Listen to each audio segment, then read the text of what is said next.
ओम नमः सिद्धेभ्यः शुद्धात्मने नमः। नमो जीर्णाणम। सभी को सादर शुद्धात्म वंदन। आज श्रावण शुक्ला चतुर्थी का यह शुभ मंगल पावन दिवस है और प्रतिदिन प्रसारित होने वाले संदेश में से आज जो संदेश हमें प्राप्त हुआ है इसमें असरण भावना को बताया गया है कि किस प्रकार से 12 भावनाओं का चिंतन प्रत्येक प्राणी मात्र के लिए उपयोगी है। उसमें असरण भावना का आज यहाँ पर विषय प्रस्तुत किया गया है। श्री कार्तिकेय अनुप्रेक्षा जी ग्रंथ में आचार्य देव कार्तिकेय स्वामी ने बहुत ही सुंदर 12 भावनाओं का वर्णन किया है। इसमें से असरण भावना की पहले हम यहाँ पर मूल गाथा का पाठ करते हैं।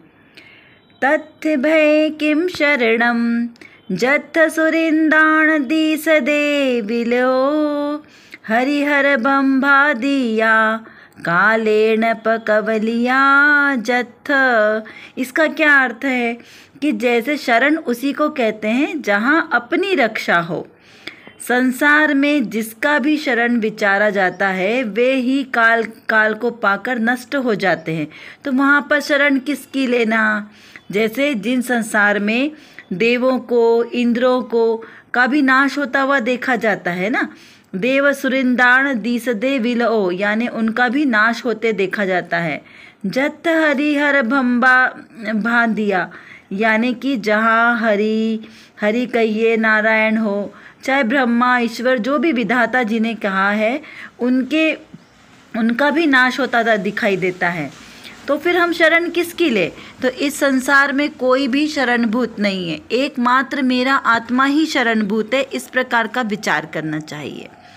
सिंहस्य कमे पड़ीदम सारंगम जहन रख दे को भी तह मिच्चूणाय गहिदम जीवम पीण रख दे को भी। इसका क्या अर्थ है?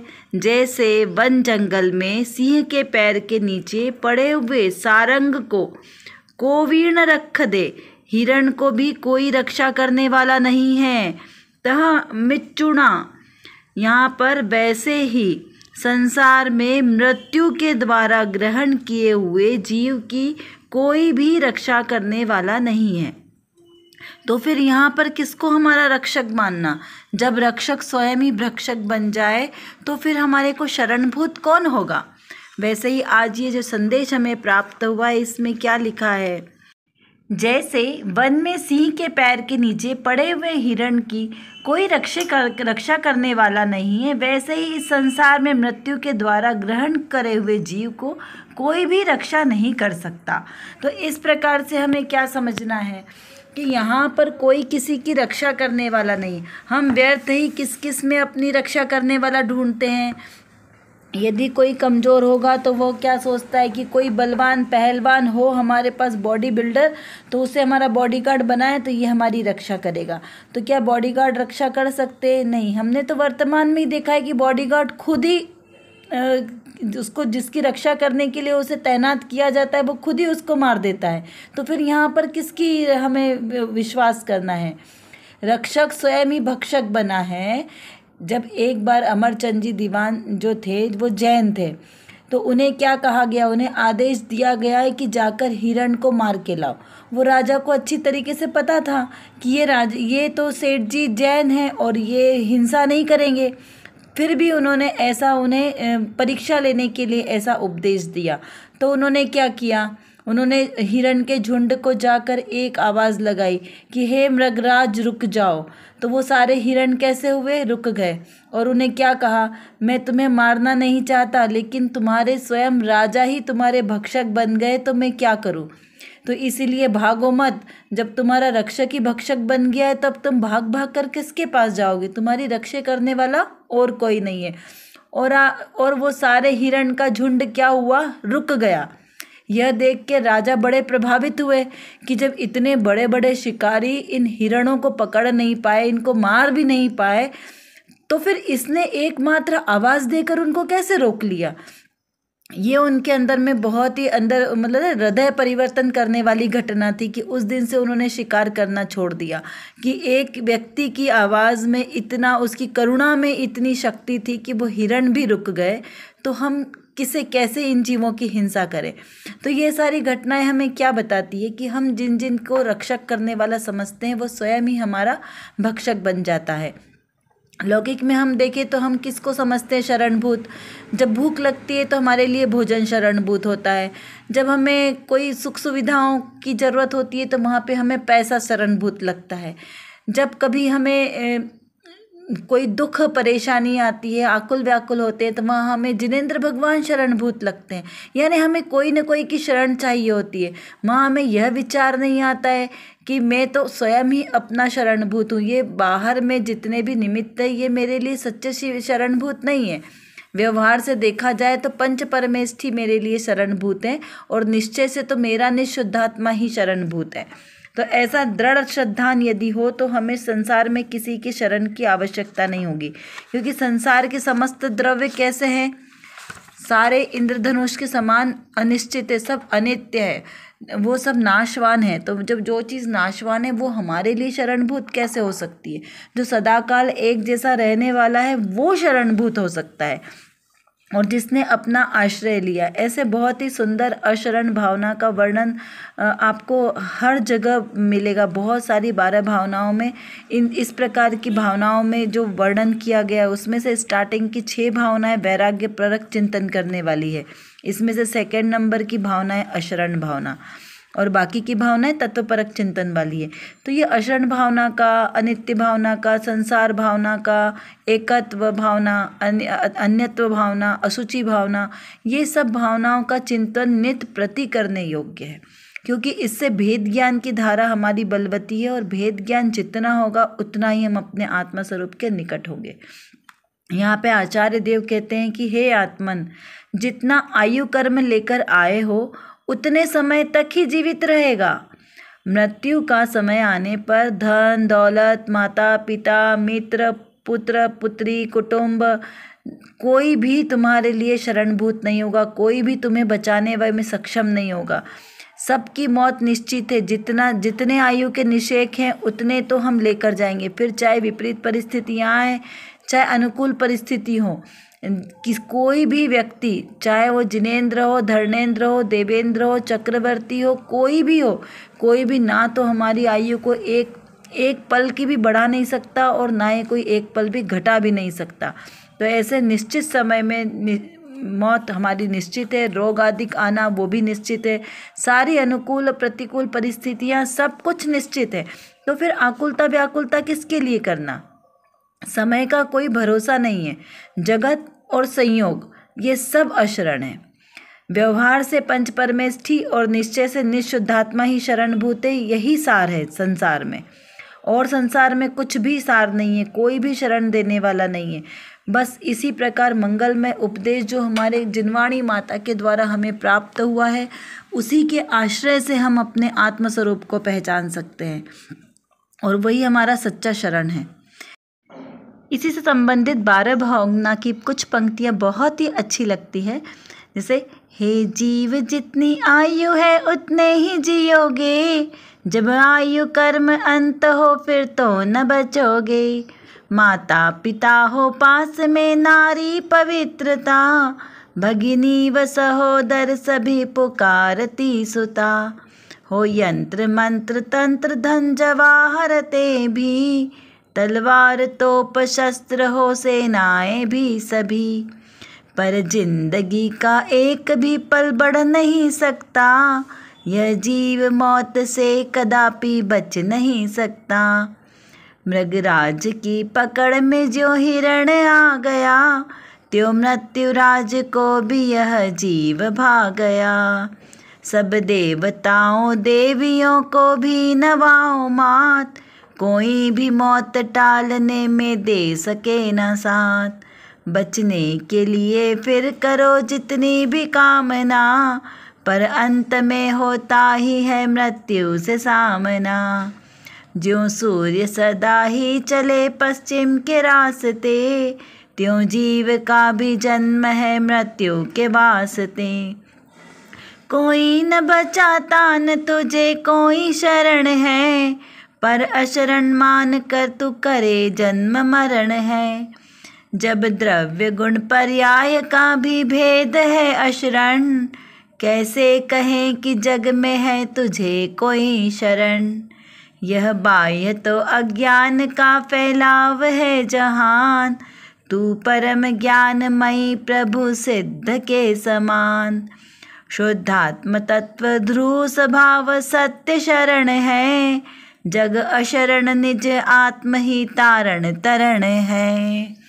इस प्रकार से यहाँ पर क्या कह रहे हैं आचार्य देव कि जग में कोई भी शरण नहीं है, एकमात्र मेरा निज शुद्धात्मा ही शरणभूत है और उसी के आश्रय से हमें सच्चा सुख प्राप्त होगा। तो जिसे अपने आत्मा का कल्याण करना है उसके लिए अपना आत्मा ही शरणभूत है। तो करने योग्य कार्य क्या है? हे जीव तू अपना स्वरूप देख तो जरा, दृग ज्ञान सुख वीर्य का भंडार है भरा। तो अपने स्वरूप को देखें जहाँ पर सम्यक दर्शन, सम्यक ज्ञान और सम्यक चारित्र का भंडार भरा है, रत्नत्रय रूपी खजाना, वही सच्चे सुख का मार्ग है। इस प्रकार से ये अशरण भावना हमें यहाँ पर संदेश देती है। चलिए अब देखते हैं आज की रत्नकणिका में कौन सी विशेष बात आई है। यहाँ पर श्रोता ने प्रश्न किया है कि क्रोध का उदय आए तो उससे बचने के लिए ज्ञानी क्या करते हैं। क्या प्रश्न किया कि यदि क्रोध का उदय आता है तो ज्ञानी जीव उस समय क्या करते हैं। तो अज्ञानी जीव क्रोध के उदय में क्या करते हैं? क्रोध करते हैं। तो ज्ञानी जीव क्या करते हैं? क्रोध करते हैं या समता रखते हैं? इस प्रकार से श्रोता का प्रश्न है यहाँ पे। उसका समाधान करते हुए कहते हैं कि मैं तो शांत स्वरूप हूँ, ऐसा ज्ञायक की परिणति ज्ञानी को प्रकट हुई होने के कारण ज्ञायक की और उसकी डोर उसे क्रोध में वापस खींच लेती है। यह क्रोध में मर्यादा से बाहर नहीं जाता। उसे ऐसा भेद ज्ञान है कि क्रोध में एकत्व नहीं होता, क्रोध से पृथक का पृथक ही रहता है। उसे इस प्रकार का भेद ज्ञान प्रति समय वर्तता रहता है। यहाँ पर क्या बात बताई? ज्ञानी जीव की बात कर रहे हैं ना यहाँ पर। अज्ञानी जीव को तो क्रोध में अपना आपा खो देता है। हमने ये प्रत्यक्ष अनुभव किया है सभी ने कि जब क्रोध आता है तो ना तो स्वयं को भी अपनी भाषा पे, अपने हाव भाव पे कंट्रोल होता है और ना ही दूसरों को। इसलिए हमें इस बारे में बहुत ज़्यादा समझाने की आवश्यकता नहीं, क्योंकि ये सबको परिचित है कि क्रोध में इंसान को ये पता ही नहीं चलता कि उसके मुंह से कौन से अपशब्द निकल रहे हैं। कितने ही घर इस क्रोध कषाय के कारण टूटते हैं क्योंकि क्रोध में आपको भान ही नहीं होता है कि आप क्या बात कह रहे हो। आपको कब कहाँ कौन सी बात बोलना है इस बात का विवेक नहीं रहता। क्रोध में आप कब किसके ऊपर हाथ उठा दो, कब किसके ऊपर गोली चला दो, कुछ पता नहीं चलता। इसीलिए तो कहा है कि क्रोध महादुख रूप है, क्रोध नहीं करना चाहिए क्योंकि क्रोध सबसे ज़्यादा जीव का अहित करने वाला है। तो यहाँ पर कहा कि ज्ञानी जीव को ऐसा भान होता है क्रोध के समय में भी कि मैं क्रोध का करता नहीं हूँ, इसलिए उसका क्रोध कैसा है? सीमित है, मर्यादा में रहता है। वो ऐसा क्रोध नहीं करता जिससे किसी का अहित हो जाए, किसी के प्राण ही चले जाए। ऐसा क्रोध ज्ञानी जीव को नहीं आता। और वो जो थोड़ा सा सूक्ष्म तीव्र उदय वाला नहीं आता है, मंद कषाय वाला जो क्रोध आता है वो औदायिक भाव आते हैं, लेकिन तुरंत उस समय भी ज्ञानी जीव को भेद ज्ञान बरतता है कि मैं इस क्रोध का करता नहीं हूँ, और वो भेद ज्ञान के द्वारा तुरंत उस क्रोध के बंध को छुड़ा भी देता है। इस प्रकार से समझना चाहिए कि अज्ञानी और ज्ञानी के क्रोध में बहुत अंतर है। यहाँ पर श्रोता ने एक और प्रश्न किया है कि उपयोग तो क्रोध में होता है, तो क्या वह उपयोग को वापस मोड़ लेने का प्रयत्न करता है? क्या कहा कि क्रोध में उपयोग तो उसका जाता है, तो क्या वो वहाँ से उपयोग को मोड़ लेने का प्रयत्न करते हैं? तो उसका यहाँ पर समाधान करते हुए कहा कि उपयोग तो क्रोध में हो, परंतु ज्ञायक की डोर चल ही रही है, तो इसीलिए क्रोध में एकत्व नहीं होता और उपयोग को वापस मोड़ने का प्रयत्न करता है। ज्ञानी की परिणति तो पृथक ही रहती है, परंतु उपयोग भी अधिक बाहर ना जावे वैसे उसे सहज रूप से वापस में मोड़ता है। ज्ञानी को भेद ज्ञान की धारा वर्तती है, विरक्ति की परिणति प्रकट हुई है तथा ज्ञायक उसके हाथ में है, इसीलिए परिणति भी अंतर में पृथक परिणमती है। अमुक मेरा अंश में स्थित जो लीनता है, स्थिरता है, उसको वर्तने के कारण उसे अमुक अंश में शांतपना छूटता ही नहीं है। बाहर से वह चाहे जैसा दिखाई दे, परंतु क्रोध में भी वह एकदम आकुल व्याकुल नहीं होता। यहाँ पर क्या बताया, वही बात को यहाँ पर पुष्ट किया है कि ज्ञानी की परिणति अंतर्मुखी है ना, इसलिए उसको क्रोध के वैसे परिणाम नहीं आते जैसे अज्ञानी जीव को आते।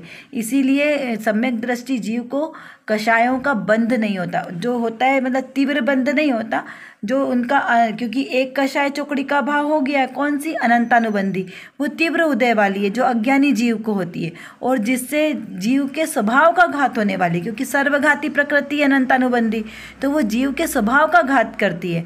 और यहाँ पर अप्रत्याख्यान है, अप्रत्याख्याना वर्णी जो कषाय का उदय है उसके अनुसार अप्रत्याख्यान वाली वर्णी वाली कषाय है, और वो कैसी है, उससे थोड़ी सी मंद वाली है। तो उस मंद कषाय के उदय में जीव के परिणाम शांत रहते हैं। बाहर से वो हमें क्रोध करता हुआ दिखाई देगा, राज्य संपदा का भोग करता हुआ दिखाई देगा, यानी तीव्र भोगाकांक्षा वाला दिखाई देगा। क्यों? क्योंकि 96,000 रानियां हैं ना उनके पास, तो हमें देखकर क्या लगता है कि अरे इतना 6 खंड की संपदा का भोग कर रहे हैं, इतना परिग्रह, इतना विशाल परिग्रह, तो ये कैसे ज्ञानी जीव। लेकिन वे ज्ञानी जीव इन संपदाओं के सुख वैभव के बीच में भी अपने आप को अभोक्ता स्वभावी अनुभव करते हैं, अकर्ता स्वभावी अनुभव करते हैं। राज्य का संचालन करते हुए भी वे क्या अनुभव करते हैं कि मैं इस राज्य को चलाने वाला नहीं, ये सब सहज परिणमित होता है, मैं तो एकमात्र अपने स्वभाव का ज्ञाता दृष्टा हूँ। ऐसा भेद ज्ञान उन्हें निरंतर बरतता है, निरंतर बरतता, यानी क्या, इसका अर्थ क्या समझना कि उन्हें सजगता होती है। वो अपने जीवन पर्यंत जितने भी कार्य करें उसमें उन्हें सजगता रहती कि कौन सा कार्य करने योग्य है, कौन सा नहीं, मैं किन किन कार्यों में ज्ञाता दृष्टा हूँ, ये उन्हें सजगता होती है। तो जब सजगता होती है तो जीव को उसका कर्म का बंध नहीं होता। जैसे क्या कहा कि कोई जीव मरे या नहीं मरे, यदि हमने यत्नाचार पूर्वक गमन किया, इरिया समिति का पालन किया, तो उससे हमें बंध नहीं है। क्यों? क्योंकि आप वहाँ पे सजग हो, यत्नाचार हो। और यदि आप बिना देखे चल रहे हो, आपने नीचे ध्यान नहीं दिया कि कोई जीवों की रक्षा हो, और फिर कोई जीव का मरण भी नहीं हुआ आपके पैरों के नीचे, लेकिन फिर भी दोष काहे का लगा, अयत्नाचार पूर्वक चलने से वो आपको हिंसा का दोष लगा, क्योंकि आप बिना देखे नीचे चल रहे थे। और नीचे देखते हुए चलते हुए कदाचित कोई जीव मर भी जाए पैर के नीचे से दब के, तो भी दोष नहीं है। क्यों? क्योंकि आपकी दृष्टि में क्या था कि आपको जीवों की रक्षा करना है, लेकिन चूंकि आपको नहीं दिखाई दिया, बात अलग है, लेकिन आपके अभिप्राय में क्या था, जीव की रक्षा का भाव था।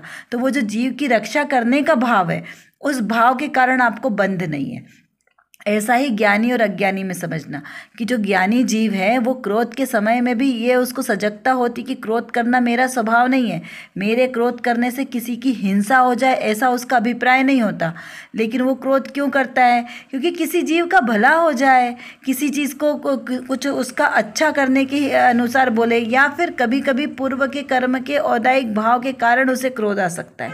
अगर उसे क्रोध आ भी गया, तीव्र क्रोध, हमें लग रहा है कि उसको तीव्र क्रोध आया, लेकिन फिर भी वो अंतर में इतना पश्चाताप करके अपने आप को उसका अकर्ता अनुभव करता है, तो उससे क्या होता है, वो औदायिक परिणाम जो एक समय में आए वो आके निकल भी जाते हैं, तो उसका बंध नहीं होता। और अज्ञानी जीव कुछ करे या नहीं करे, वो अपने परिणाम इतने ज़्यादा बिगाड़ता है कि उससे उसको कर्म का बंधन होता है। तो इसलिए अज्ञानी उसमें स्वयं को कर्ता मान लेता है कि मैं इस क्रोध का करता हूँ, मैं नहीं करूँगा तो क्या होगा, अगर मैंने इसे डांटा नहीं होता, इसे 2 चांटे नहीं लगाए होते तो ये कभी सुधर नहीं सकता। इस प्रकार से मान्यता अज्ञानी की होती, ज्ञानी की मान्यता ऐसे नहीं होती। इसीलिए ज्ञानी और अज्ञानी दोनों के परिणामों में भिन्नता है। क्रिया दोनों एक ही करेंगे, लेकिन दोनों को बंध अलग अलग होगा, क्योंकि दोनों की मान्यता अलग अलग है ना। इसीलिए कहा कि ज्ञानी जीव क्रोध में एकत्व नहीं करते और अपने उपयोग को वापस मोड़ने का प्रयास करते। यदि कदाचित उन्हें क्रोध आ भी रहा है तो वो क्या करते हैं, भेद ज्ञान के द्वारा वापस अपने उपयोग को अपने उपयोग में ही स्थिर करते हैं, यह विचार करके कि ये क्रोध करना मेरा स्वभाव नहीं है, ये क्रोधादि मेरे कुछ नहीं, मैं एक ज्ञायक भाव हूँ। क्या विचार करते हैं कि ये क्रोध करना मेरा कार्य नहीं है, मैं तो एकमात्र जानने देखने वाला आत्मा हूँ। बस इस प्रकार का चिंतन की धारा उनको प्रति समय चलती रहती है, और इस चिंतन धारा के कारण उन्हें बंध नहीं होता। तो चलिए अब हम कुछ प्रश्नों के माध्यम से और चिंतन करते हैं कि हमारी रक्षा करने वाला रक्षक कौन है। इस संसार में कौन रक्षक है, इसका विचार और चिंतन कीजिए। अशरण भावना का सही स्वरूप जानने से हमें क्या लाभ है। अशरण भावना का सही स्वरूप क्या है और उसको जानने से हमें क्या लाभ है, इस पर भी विचार चिंतन करना है। हमारे शुभ या अशुभ कर्म के फल के उदय में कौन सहायक है। जिसका शरण लेना चाहिए ऐसा कौन व्यक्ति है कि जो हमें शरणभूत है और हमें शरण प्रदान कर सकता है, इसका विचार चिंतन करें। ज्ञानी और अज्ञानी जीव दोनों की क्या मान्यता है। अज्ञानी जीव के दोनों एक ही क्रिया करते हैं, लेकिन फिर भी दोनों को फल अलग अलग क्यों मिलता है, इसका क्या कारण है। एक ही क्रिया का दो अलग अलग फल होना, इसका क्या रीज़न है, इसका हमें विचार चिंतन करना है। और स्वयं का चिंतन करें कि हम पूरे समय दिन भर में हम कब कब अपने आप को कर्ता मानते हैं और कब कब अकर्ता अनुभव करते हैं, इसका विचार करें। कर विचार तो पाम, हम जितना विचार करेंगे उतना ही हमारा विषय क्लियर होगा, क्योंकि हमारे पास समय की कमी है और जानना बहुत ज़्यादा है। और किसको जानना है, अपने ही ज्ञायक स्वभाव को जानना है। तो जब तक हम अपने इस ज्ञायक स्वभाव को नहीं जानेंगे तब तक हमारा कोई भी कार्य सिद्ध नहीं हो सकता। तो एकमात्र जो मेरे अंदर मतलब मेरे आत्म स्वभाव में जो ज्ञान नाम का विशेष गुण है, इस गुण को एकमात्र अपने ज्ञायक स्वभाव को जानने में लगाएं तो निर्विकल्प दशा की प्राप्ति होगी। और इस निर्विकल्प दशा के ही आश्रय से हमें शाश्वत सुख की प्राप्ति होगी। तो वो शाश्वत सुख हमें प्राप्त हो, इसीलिए पुरुषार्थ करना आवश्यक है। उसके लिए व्यवहार से तो सच्चे वीतरागी देवशास्त्र गुरु का आश्रय लेना योग्य है, और निश्चय नय से मेरी निज शुद्धात्मा का आश्रय लेना ही सर्वश्रेष्ठ उपाय है। अभी के लिए बस इतना ही। विशेष चर्चा हम आगे की कक्षाओं में करेंगे। तब तक हम अपने आत्मस्वरूप को जानें, पहचानें और उसी में लीन रहें। इसी विशेष मंगल भावना के साथ आप सभी को सादर जय जिनेंद्र।